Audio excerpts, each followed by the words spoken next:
Oh, awesome. All righty. So where we're going to pick up is where we left off last week. And we're on page 47. And again, just a very, very quick review. When we're talking about We Agnostics, this chapter is pretty well entirely devoted to the second step. And the second step says, came to believe that a power greater than ourselves could restore us to sanity. And the paragraph that we read last week was the first question that I needed to answer to make my second step. It said, do I now, so middle paragraph, we needed to ask ourselves about one short question. Do I now believe, or am I even willing to believe there is a capital P power greater than myself? That's it. That's step 2, part 1. Because all I'm going to open myself up to, all I'm going to admit is that there is a power greater than myself. And then we're going to get to that second question here a little bit. And so just to keep it going, it says, as soon as a man can say that he does believe or is willing to believe, we emphatically assure him, and man, that is with emphasis. We put the right emphasis on the right second step decision. Am I right? I'm quoting a movie like from the 90s. And misquoting, I'll point out. We can assure you with emphasis, if you're willing to believe that it is possible that there is a power greater than yourself, and this is what we spoke about last week, even if you don't fully understand, you can't fully define it. Maybe you have some old ideas about this power, that is okay. Any belief is enough. We're just after a starting point. This is the starting blocks of a lifelong race. We're never done. This isn't the finish line. So it says it has been repeatedly proven among us, this is our experience, that upon this simple cornerstone, a wonderfully effective spiritual structure can be built. And that's what I need. I need something that is effective. And last week I spoke about this spiritual structure. The cornerstone is just that symbolic stone that says, here's the building, right? And from that, we can build. We can build a cathedral. And if a cathedral isn't the imagery you want, imagine the most beautiful, incredible spiritual building. And this is just the starting place. The building has not been built, but we're laying that ceremonial stone to say, we will build it.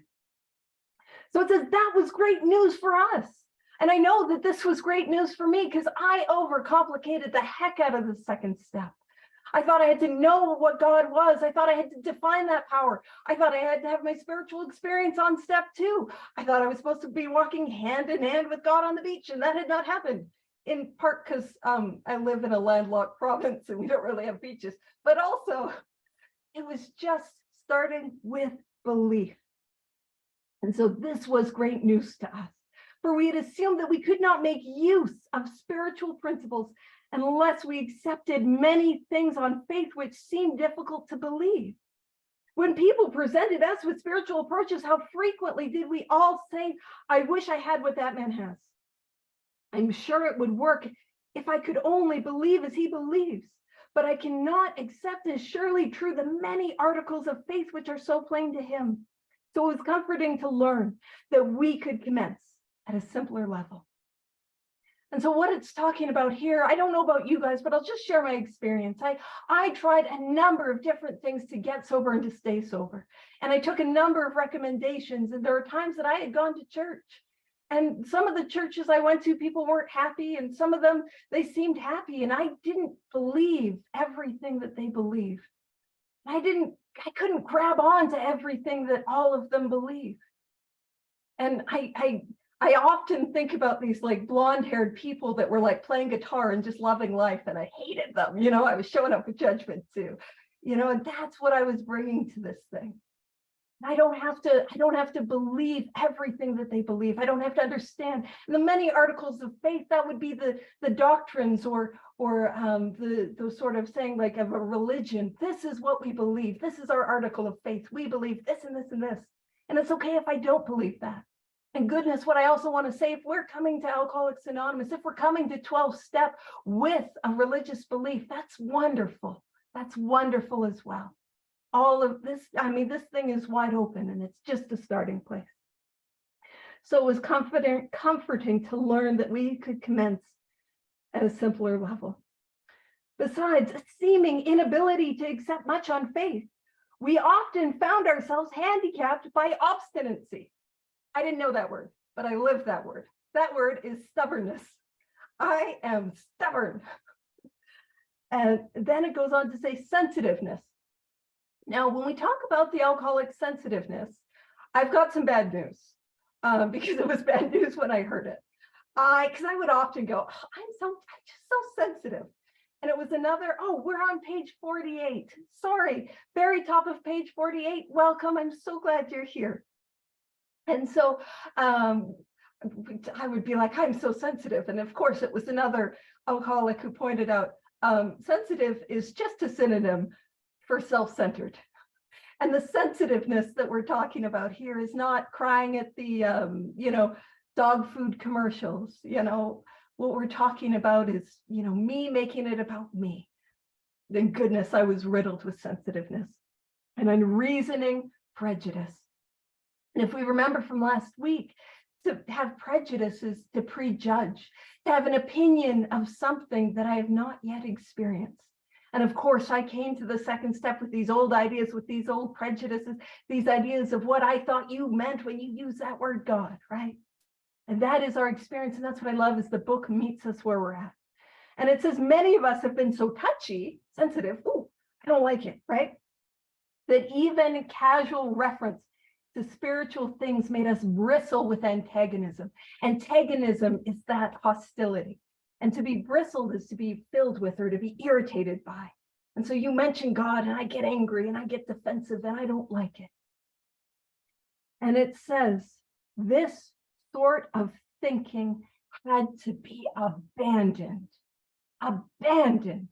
And what we're talking about with abandon is let go entirely. There's no strings attached. I am letting go of this sort of thinking. But of course, that's not an easy thing. And of course, there are people that come to the second step and have things like religious trauma and things like these horrible experiences. So again, we're going to meet us where we're at. It says, though some of us resisted, we found no great difficulty in casting aside that profound letting go of such feelings. Faced with alcoholic destruction, we soon became as open-minded on spiritual matters as we had tried to be on other questions. In this respect, alcohol was a great persuader. It finally beat us into a state of reasonableness. Sometimes this was a tedious process. We hope that no one else will be prejudiced for as long as some of us were. And so what opens me up to the idea of a power greater than myself, when we spoke about it, and what this is talking about here is I come to the end of myself. I come to the end of my abilities to overcome alcoholism. I come to the end of the things that I can try, the things that I can think of, and I have alcohol that is just beaten me down again and again and again, and there's nothing I can do. And the other thing, and it talks about this, and there's a solution, where it's like, and this is just my experience, but I see you, and you're happy, and you're sober at the same time, even on weekends. It took me a little while to believe the weekends were happening, but weekends are happening, and that was what opened me up.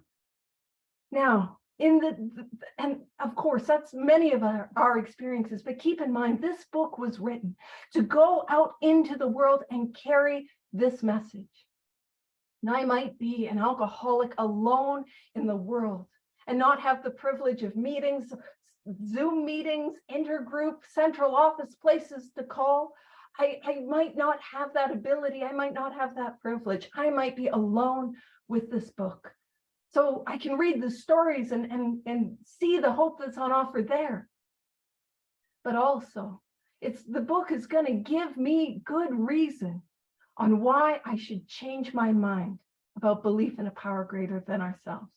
And that's what we're going to get into in this next section. And it's going to do it in two ways. See, most of us, what is our common barrier? It's like, man, oh, thank you. God, that's not reasonable. That's not logical. I can't see God. I can't prove God.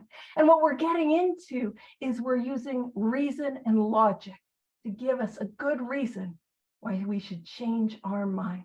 And it's going to use that to give us examples from history of where we as a society believed one thing, and then we're given a sufficient reason, and we changed our mind and became open to a new belief.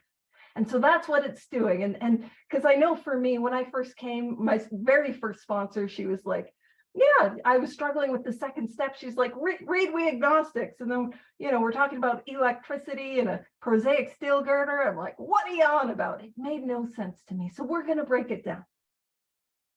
So it says the reader may still ask why he should believe in a capital P power greater than himself. We think there are good reasons. Let us have a look at some of them. And I feel like this part always needs to be read in sort of like a, that mid-Atlantic accent, how people did in the 1940s, where it's like, the practical individual of today is a stickler for facts and results, And that's the thing, that's what I want, is I want facts, I want hard evidence, I want proof. Nevertheless, the 20th century readily accepts theories of all kinds, provided they are firmly grounded in fact. We have numerous theories, for example, about electricity. Everybody believes them without a murmur of doubt. Why this ready acceptance? Simply because it is impossible to explain what we see, feel, direct, and use without a reasonable assumption as a starting point.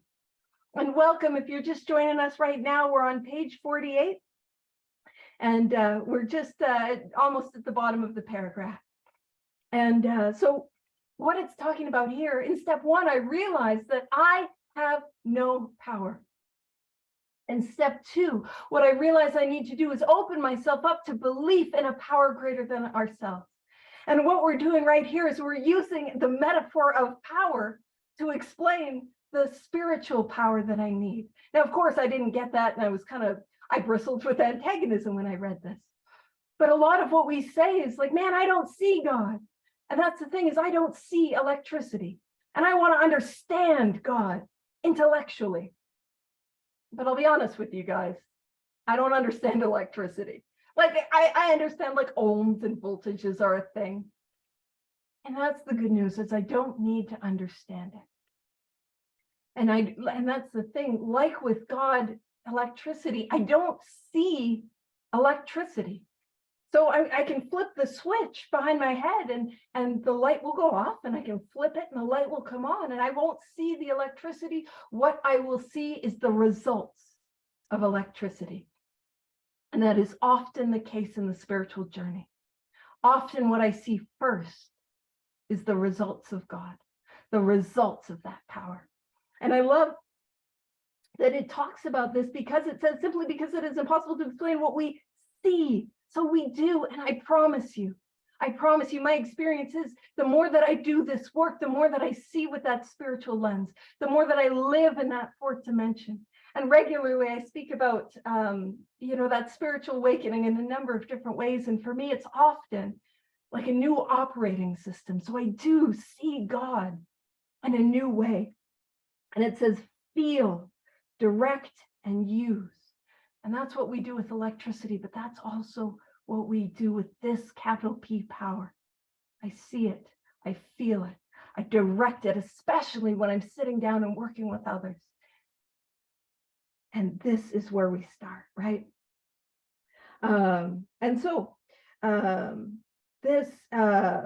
It says everybody nowadays believes in scores of assumptions for which there is good evidence, but no perfect visual proof. I can't see God. So that's the argument it's referring to right now. We're trying to refute right now that I don't see God.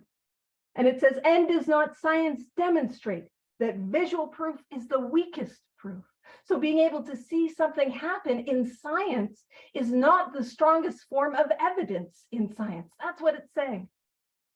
It is being constantly revealed as mankind studies the material world that outward appearances are not inward reality at all. And what we're talking about there is it's very much the spiritual journey, but how often is that true for me as an alcoholic? That the outward appearance that I was trying to project onto the world was not the inward reality. And I mean, if you saw me in my alcoholism, you'd be like, oh, you're keeping up appearances? Yeah, I was trying. I was trying. And definitely not succeeding. Right now, one of the biggest lies that I would tell you is, how you doing, Paige? I'm fine, right? Because I don't want you to get too close. I don't want you to know. And the outward appearance is not my inward reality. My inward reality with untreated alcoholism is I was dying. And it says to illustrate. So for those that just joined us, welcome. I'm so glad you're here. We're on the very, very bottom of page 48. It says the prosaic steel girder is a mass of electrons whirling around each other at an incredible speed. These tiny bodies are governed by precise laws, and these laws hold true throughout the material world. Science tells us so. We have no reason to doubt it. And I would read this, and I didn't know what a prosaic steel girder was. Like, what the heck are you talking about? So the word prosaic just means basic or average. And a steel girder is just like a metal I-beam. If you've ever seen that famous photograph of those iron workers sitting on that big bar and they're eating their lunch, what they're sitting on is an I-beam. And so keep in mind, Bill Wilson, he's dictating this book to his secretary, Ruth Hawk, who's typing it out. And he's doing it in a little office in New Jersey, and across the Hudson is New York City. And we're at that time where those skyscrapers are being built. So we're seeing those metal I-beams, right? That's what he's talking about. And so what we believe and what we see visually about a metal I-beam, a hunk of steel, is that it's solid and it is unmoving.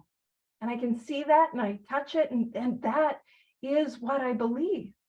And then science gave us a good reason to change our mind about that. Science said, hey, hold on a sec. Actually, if we look a little closer, we can see that this thing that appears to be solid is actually made up by these tiny, tiny molecules, these atoms. And in fact, there's more space between the atoms than there are atoms. And the atoms aren't these stationary things. They're moving around. They have these electrons that are circling around. And so I come to the belief of the I-beam with, no, it's solid and it's unmoving. And science says, no, there is so much space in between and there is so much movement. And I say, okay, I can change my mind. I believe that. Now, of course, I've seen pictures of atoms and electrons, but I haven't looked through an electron microscope, and I haven't actually seen that. And but I believe it. And it's a bit of a tangent, but I always do this when I work with sponsees. This is my aunt, and she passed away a number of years ago, and she was an electrochemist. And this is her funeral card. And I want you to know, I'm reading this just so you can kind of understand that she was a smart gal. I'm not successful. Like I'm just contextualizing it. Like she worked at, she was at the University of Acadia. She was the chair of the sciences department. She worked on all these like research councils of electrochemistry and bioengineerics and food sciences, and that was her life.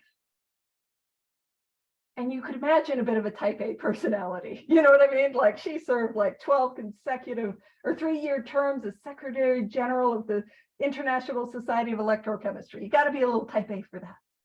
And a number of years ago, she was diagnosed with cancer. And it was terminal. And having that sort of type A personality, what she did was she planned out almost everything about her service and almost everything about her funeral, and including on the funeral card where she has "Be still my soul, and the Lord is my shepherd." And for me, this is a human being who understood the world at the most precise, atom level and knew these precise laws and still had faith and belief. And for somebody like me, it's enough for me to be like, well, maybe I can have belief too, you know? And so I always like sharing that. So, and when it talks about those precise laws, some of that can be like heavy science, but it's things like if I take water and I put it in, take it down to 0 degrees Celsius every single time, it'll turn to a solid. And I heat it up to 100 degrees Celsius, and every single time it'll turn into a gas. And that same water, if I take two hydrogen atoms and 1 oxygen atom, and I put them together every single time, I'll get a water molecule. And so what he's saying is there are these precise laws. We have physics because we can measure things like gravity. And we have rockets that fly and airplanes that fly because we have this science and it's these laws. And so what we're saying is we can start there. And he says, we have no reason to doubt. We have no reason to doubt the science, even though, goodness, I don't know how to put a hydrogen and oxygen molecule together. I don't know how to do that, but I believe it and I know that. And it says we have no reason to doubt it. When, however, the perfectly logical assumption is suggested that underneath the material world and life as we see it, that visual proof, there is and I'm going to point this out, capital A, capital P, capital G, capital C, capital I, an all-powerful guiding intelligence.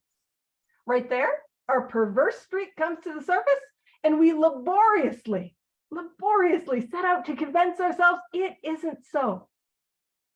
So that's the resistance we have. We're like, yes, I believe in science, but that there could be something underneath that there are these laws and there could be forces beneath that. We're like, no, I'm not, no. And I'm going to prove you wrong.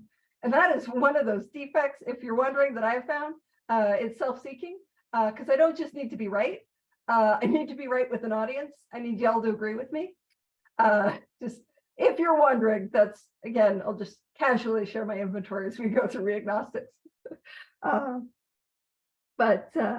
So we read wordy books and indulge in windy arguments, thinking we believe this universe needs no God to explain it. Were our contentions true, it would follow that life originated out of nothing, means nothing, and proceeds nowhere. And for those that are just joining us, we're on page 49, first full paragraph. I always want to make sure everyone can follow along. And man, how hopeless that would be. How hopeless, right? And there's something about, I don't know about you guys, when I'm out in nature, I can just be like struck by God's presence and in absolute awe. And I can do that with a bird.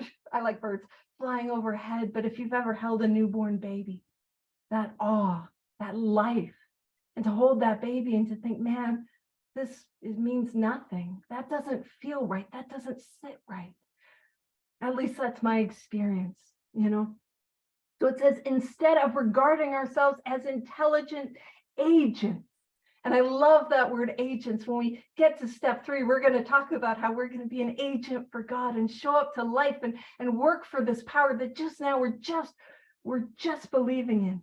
But instead of regarding ourselves as intelligent agents, spearheads of God's ever advancing creation, capital C, it is almost as though, and I remember hearing God as a present tense verb.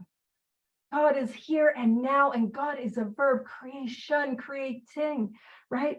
We agnostics and atheists chose to believe that our human intelligence was the last word, the alpha and the omega, the beginning and end of all.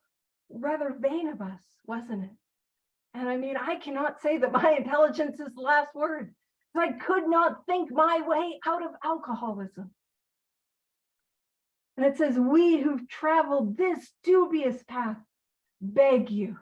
And so this is not, like gentle language, like, hey, we're just going to give it little suggestion. No, we beg of you to lay aside prejudice.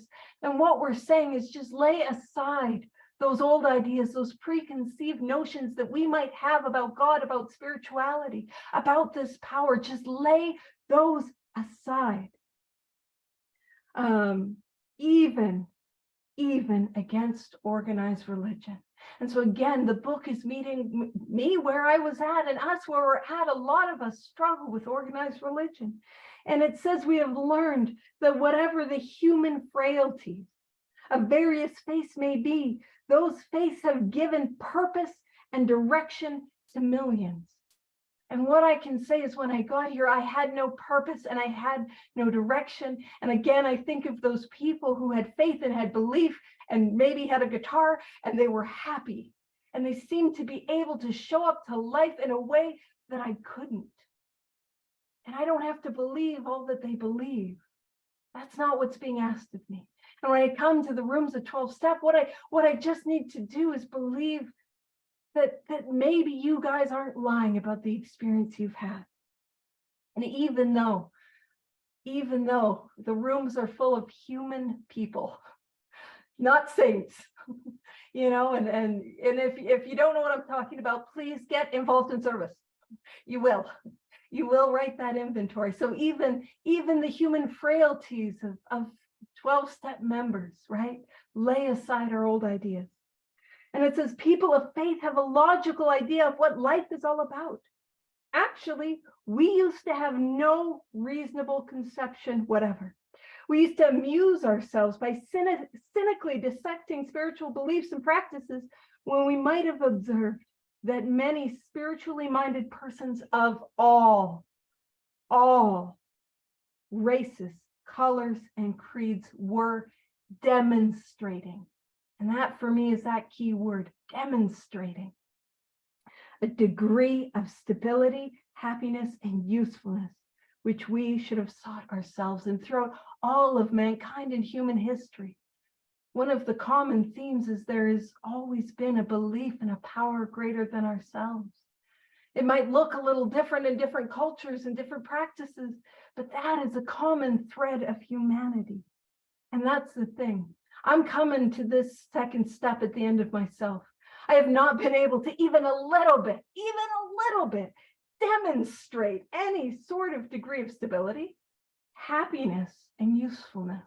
All of that, when I got here, was so unbelievably out of grasp and out of reach for me. It says, instead, we looked at the human defects of these people and sometimes used their shortcomings as a basis for wholesale condemnation. I know I've done that. It says we talked of intolerance while we were intolerant ourselves. We missed the reality and the beauty of the forest because we were diverted by the ugliness of some of its trees. And that is the thing. This is a beautiful forest, and I'm privileged to live very close to the Rocky Mountains. And it is some of the most beautiful landscape on earth. And there are these beautiful forests that, blanket the foothills and the edges of the mountains. And I have a friend in the program and I take pictures of ugly trees and send them to her. And I'm like, this one's an alcoholic.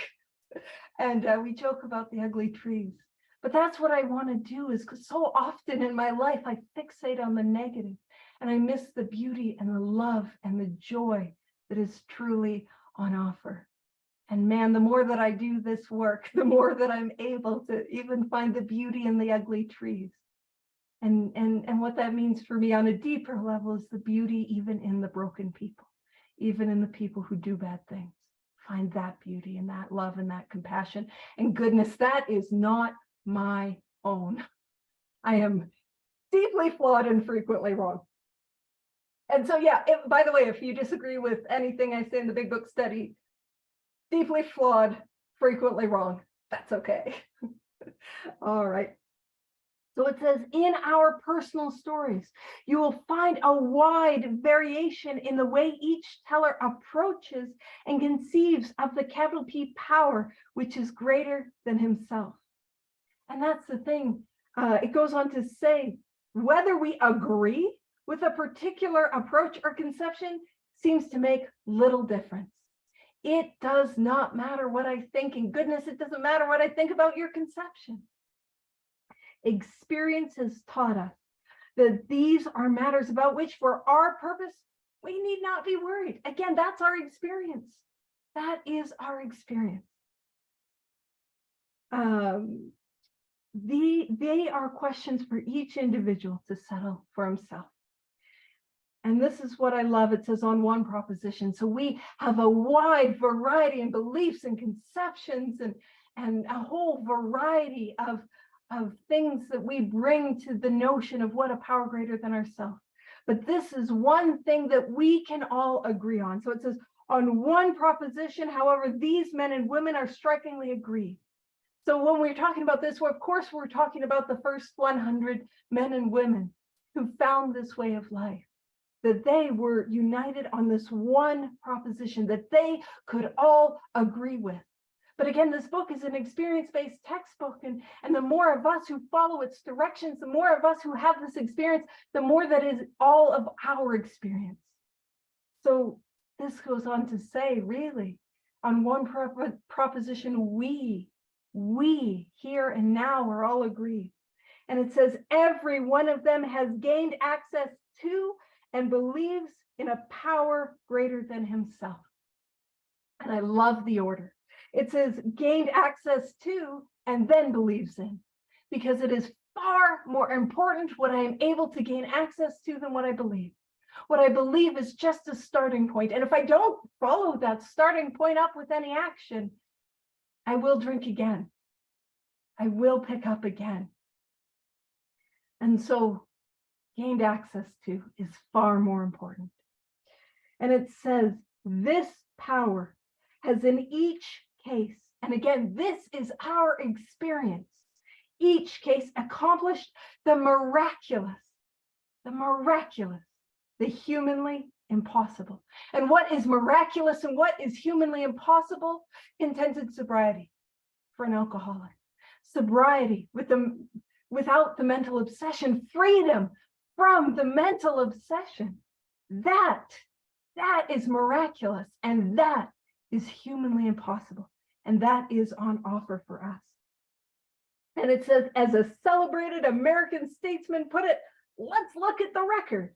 And so this is a quote by Alfred Smith, and he was the four-time governor of New York State, and he ran for the presidency and lost. And that was one of his campaign slogans. And so, keep in mind, Bill's in New York, but also, it would have been something sort of in recent history, just a campaign slogan that you would hear over and over and over and over. And what that campaign slogan means, especially in our context today, is let's look at the results. Let's look at the results. I might struggle with belief in God, but there are people here who are happy and sober. Let's look at that record. That's what it's talking about. It says here are thousands of men and women, worldly indeed, and worldly means a part of the world, active in life and having professions and lives and families. That's what it's talking about. Like when it says worldly indeed, that we don't have to put ourselves up in a monastery or hide in a cave in the mountain. Although sometimes I would like the quiet time. But no, we get to be a part of the world. And it says they flatly declare, so this is their truth, that since they have come to believe in a power greater than themselves, and that's step 2, part 1.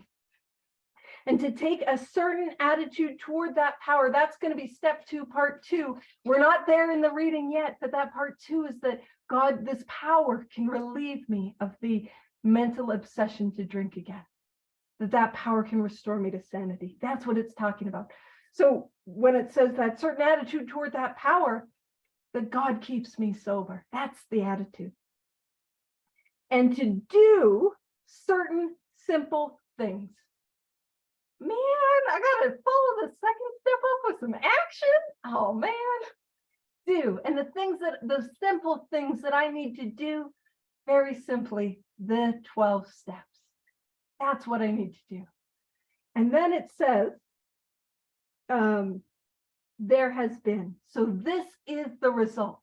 And what this is, and for those who've been coming week after week, you know that I love to find sneaky definitions of a spiritual awakening. Here's another one. So after doing the steps, after doing these certain simple things, there has been a revolutionary change in their way of living and thinking. A spiritual experience, a spiritual awakening, a revolutionary change in the way that I live, in the way that I think. And it says, in the face of collapse and despair, in the face of the total failure of their human resources. And for me, that is a step one. That I've come to the end of myself, I've come to the end of my human resources, and I come here in despair. They found, now again, it's another sneaky definition of a spiritual awakening. It says they found a new power, peace, happiness, and sense of direction flowed into them. And if you're not sure, if you're like, I don't know if that's a definition, here's why. This happened soon after they wholeheartedly met a few simple requirements. And those few simple requirements are the steps. So the result of the steps is a spiritual awakening, and the result of these simple requirements is a new power, peace, happiness, and sense of direction. And I think that's a beautiful, beautiful way to describe that spiritual awakening. And it says, once confused and baffled by the seeming futility of existence, was that not my experience? Confused and life seems meaningless, right?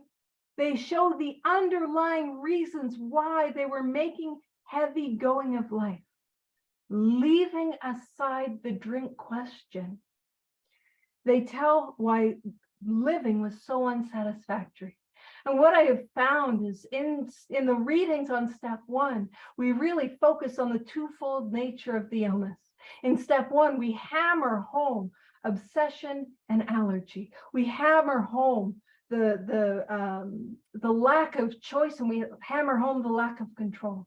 But as we get into steps 2 and step 3, we start to open up to that spiritual malady, that restless, irritable discontent that Dr. Silkworth spoke about. And that's what we're beginning to describe right here. And it says they show how the change came over them. That change would be the spiritual awakening, spiritual experience. And the how, again, would be the steps. And it says, when many hundreds of people are able to say that the consciousness of the capital P, capital G, presence of God is today the most important fact of their lives, they present a powerful reason why one should have faith. And that, for me, is one of those lines that I want to ask myself, is that my experience? See, as we go through step 1, we ask ourselves, is that my experience with the obsession? Is that my experience with the allergy? And as we go through this work and we speak about the spiritual experiences, or we speak about some of the promises, the numerous promises throughout this book, I want to ask, is that my experience? So is my experience today that the consciousness of the capital P presence of God is today the most important fact of my life? And if you're here today and you're like, I don't know, or if you're here today and you're like, it's definitely not, that is okay. I'm not here to shame or judge goodness. And we have a way for that to be true. And it is very simply these 12 steps as a way of life. That is how that can be true. And again, this is something I spoke about last week, but the word agnostic, it's Greek in origin. And ag means without, and gnosis means knowledge. But in Greek, it's not really, if you've ever heard of texts labeled as the Gnostic texts, or things referred to as Gnostic, it's not that intellectual knowing. So when we speak of We Agnostics, it's without knowledge, but it's not head knowing. It's not intellectual knowing. It is a deep inner spiritual, experiential knowing. And when we come to step 2, we don't have that deep. We might have intellectual knowing, and we might have that training in many faiths and religious education, and all of that is wonderful, but I don't have that inner knowing, right? Not the alcoholic, yeah, I know, but the knowing.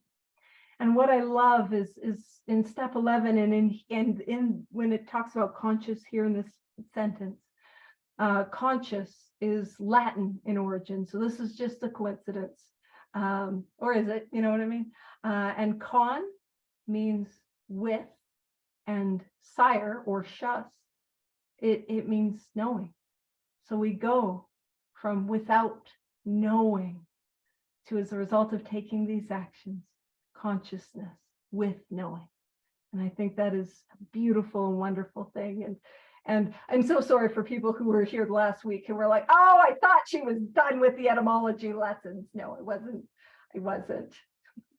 I might be next week though. All right.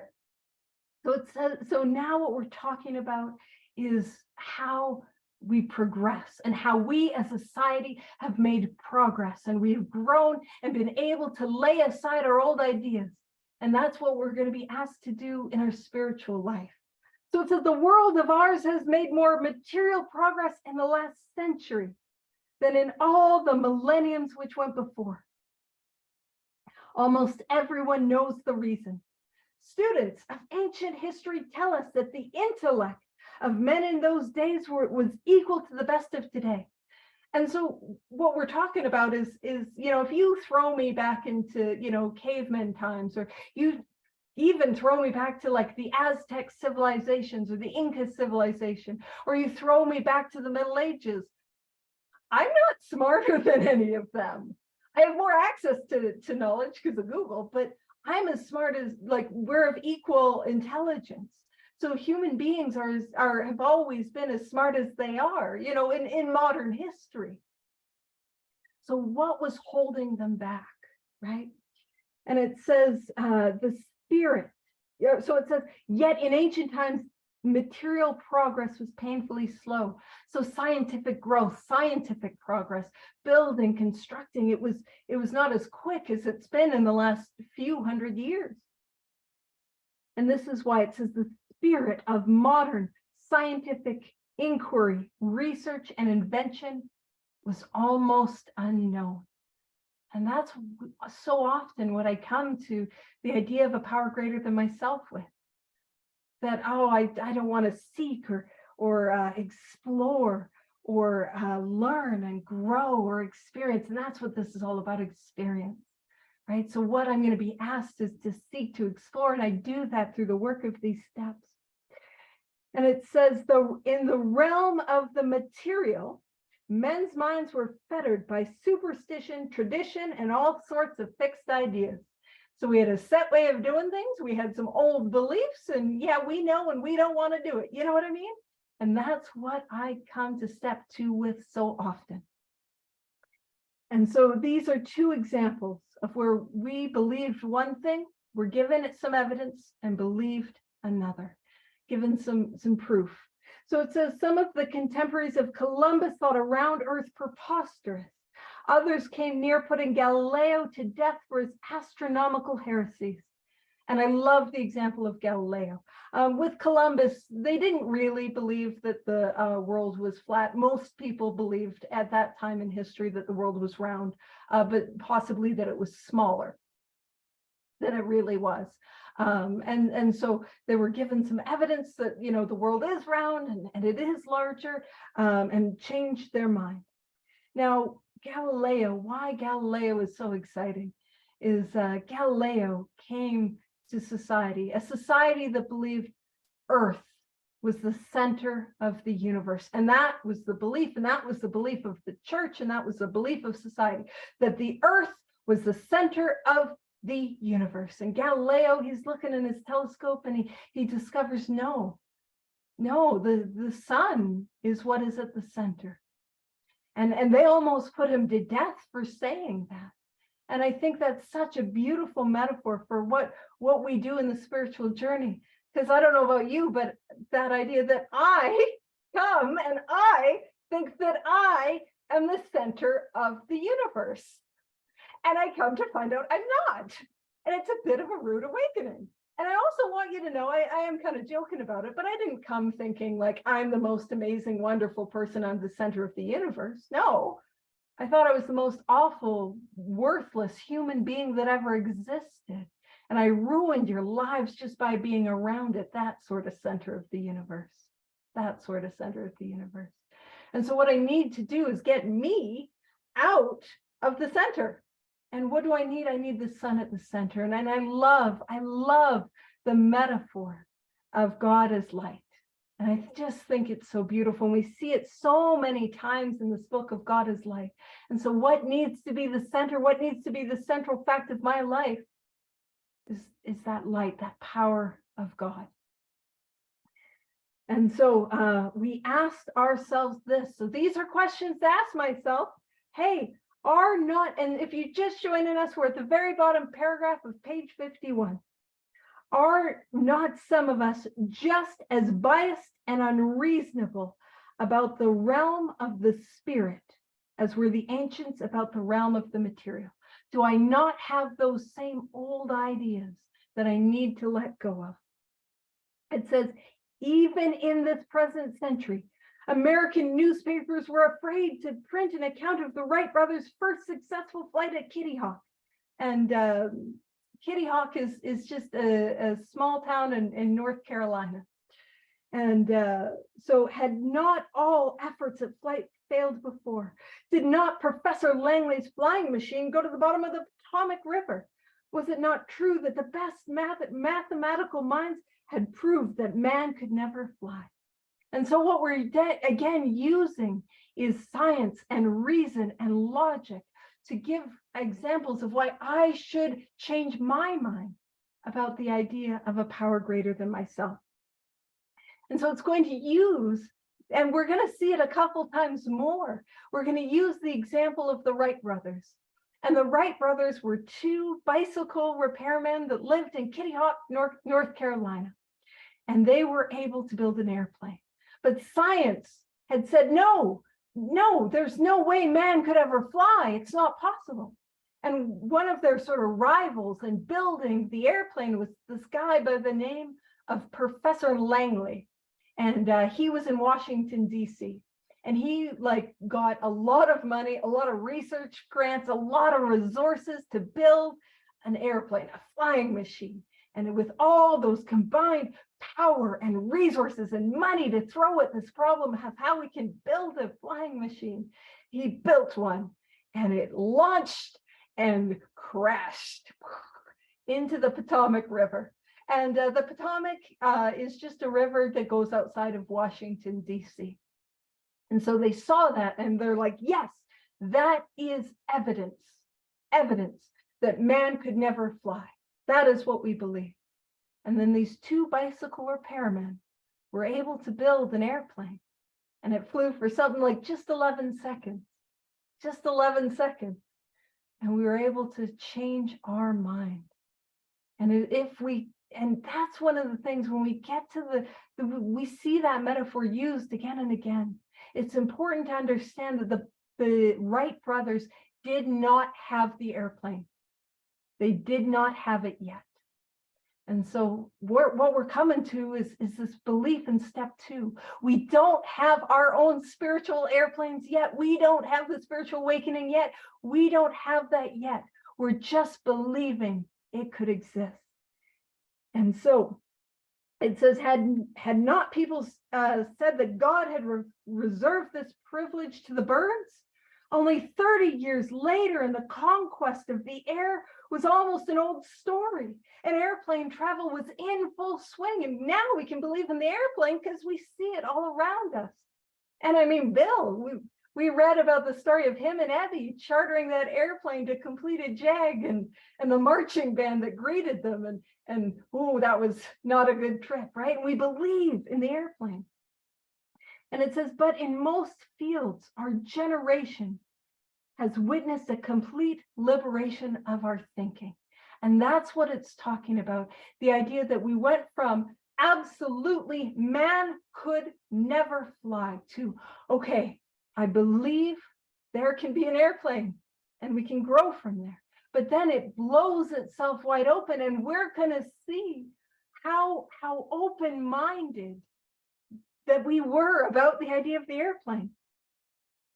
It says, so again, but in most fields, our generation has witnessed a complete liberation, open-mindedness, freedom of our thinking. Show any longshoreman a Sunday supplement describing a proposal to explore the moon by means of a rocket, and he will say, I bet they do it. Maybe not so long either.